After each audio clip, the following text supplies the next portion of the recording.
日本語ポッドキャストジャパミミ。飲食店の英語対応。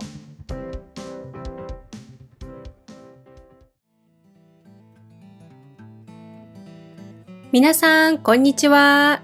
日本語ポッドキャストジャパミミです。今日も一緒に日本語の耳を鍛えましょう。今日はビギナーレベルのソロポッドキャストです。N5 から N4 ぐらいの言葉と文法を使って話します。今日のテーマは飲食店の英語対応です。飲食店はレストランやカフェ、居酒屋などのことです。英語対応は英語のサポートやサービスのことです。今日は日本の飲食店の英語対応について私が知っていることを話したいと思います。日本での生活や旅行の時に参考にしてくれたら嬉しいです。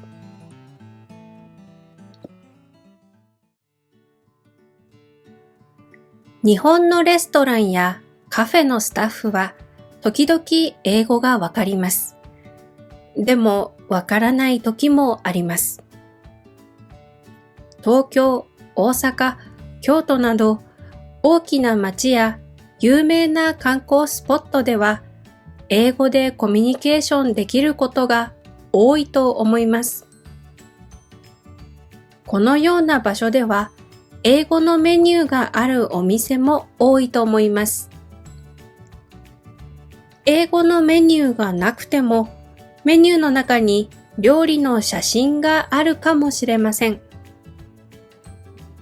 英語のメニューが欲しいときは、スタッフにすみません、英語のメニューはありますかと聞いてみてください。質問する前にすみませんと言うと丁寧に聞こえますよ。また、料理の名前がわからないときは、メニューの写真を見て、これ一つお願いしますと言ってみてください。日本語の料理の名前がわからなくても、このフレーズを覚えておけば、簡単に注文できると思います。同じ料理をたくさん注文するときは、一つではなく二つ、三つと言えば大丈夫です。もし英語のメニューも料理の写真もなくて困ったときはおすすめを聞いてみましょう。二つのメニューについて聞くときはおすすめはどっちですかと聞きますが、もっとたくさんのメニューについて聞くときは、おすすめはどれですかと聞くのが自然な日本語です。また、他のテーブルの料理を見て、あれと同じものをくださいということもできますね。メニューがわからなくても、このようなフレーズを覚えて、ぜひ日本で美味しいものや珍しいものを食べてくださいね。それから最近日本の飲食店の注文は新しくなっています。例えばスマホと QR コードで料理を注文することがあります。この時、英語や中国語、韓国語などが選べるかもしれませんね。でも QR コードを使うとき、スマホをインターネットにつながないといけませんよね。QR コードで注文するお店に Wi-Fi があるかもしれないので、必要ならお店の人に聞いてみてください。また、最近はテーブルでタブレットを使って注文することも多いです。このような時もよく英語対応があります。中国語や韓国語も選べるかもしれません。私は最近、スシローという回転寿司に行きました。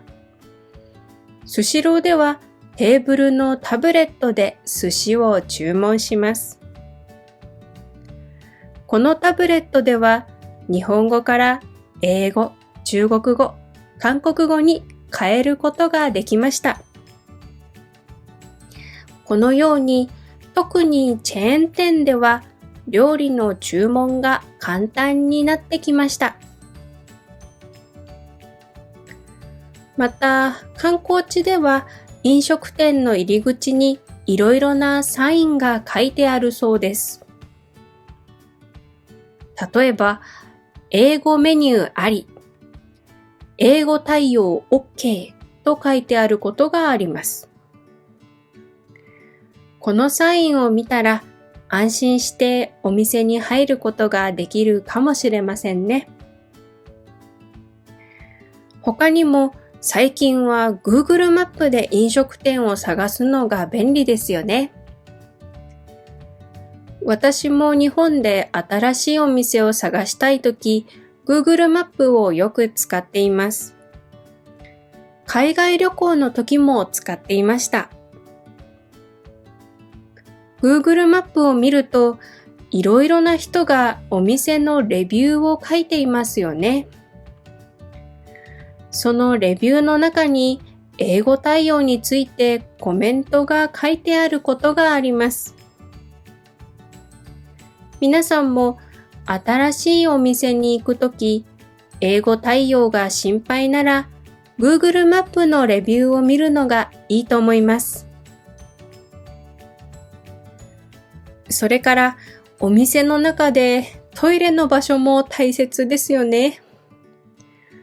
トイレの場所にはだいたいこのようなマークが書いてあります。英語でトイレットと書いてあることもあります。だから多分トイレの場所はわかりやすいと思います。でも小さいお店や古いお店ではわかりにくいかもしれません。トイレではなくお手洗いと書いてあることもあります。お手洗いという言葉も覚えておくといいかもしれません。トイレの場所がわからないときは、トイレはどこですか？トイレの場所を教えてくださいと言ってみてください。もっと丁寧に質問したいなら、お手洗いはどこですか？と言ってもいいですよ。日本のトイレはどこでもだいたい無料です。お金はかかりません。でも、コンビニのトイレに行ったら何か小さいジュースかスナックも買った方がいいと思います。これはルールではありません。でも、日本人のマナーの一つです。コンビニは食べ物や飲み物を買うところです。トイレだけではありません。私もコンビニでトイレを借りたら、100円ぐらいのコーヒーとかキャンディーとかを買うことが多いです。よかったら皆さんも参考にしてください。でも、日本の英語対応はいつもパーフェクトじゃないかもしれません。私はこの前牛丼屋さんに行きました。その時、テーブルの上にいろいろなソースやドレッシングがありました。でも、英語の翻訳がちょっと親切じゃないと思いました。この写真を見てください。英語の翻訳は全部焼肉ソースですね。でも、一番左の甘口は甘いソースという意味です。真ん中のポン酢は酸っぱい醤油のソースです。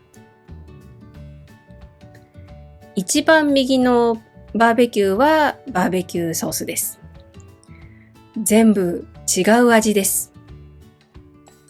でも、英語の翻訳は同じです。次の写真も見てください。ドレッシングが2つあります。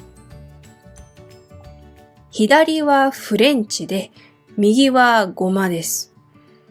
でも、英語の翻訳はドレッシングだけです。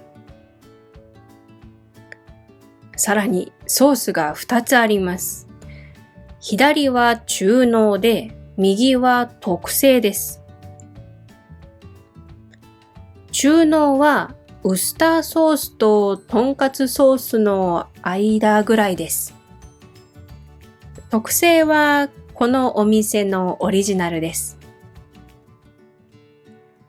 でも、英語の翻訳はソースだけですね。このように日本の英語対応はパーフェクトじゃない時もあります。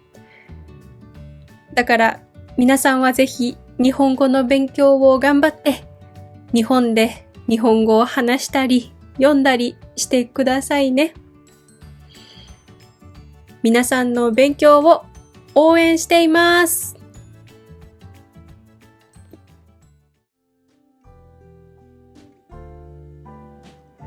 それでは今日のポッドキャストはここまでです。今日は日本の英語対応について話しました。ジャパミミのポッドキャストのテーマについてリクエストがあったらいつでも教えてくださいね。ではまた次のポッドキャストでお会いしましょう。ありがとうございました。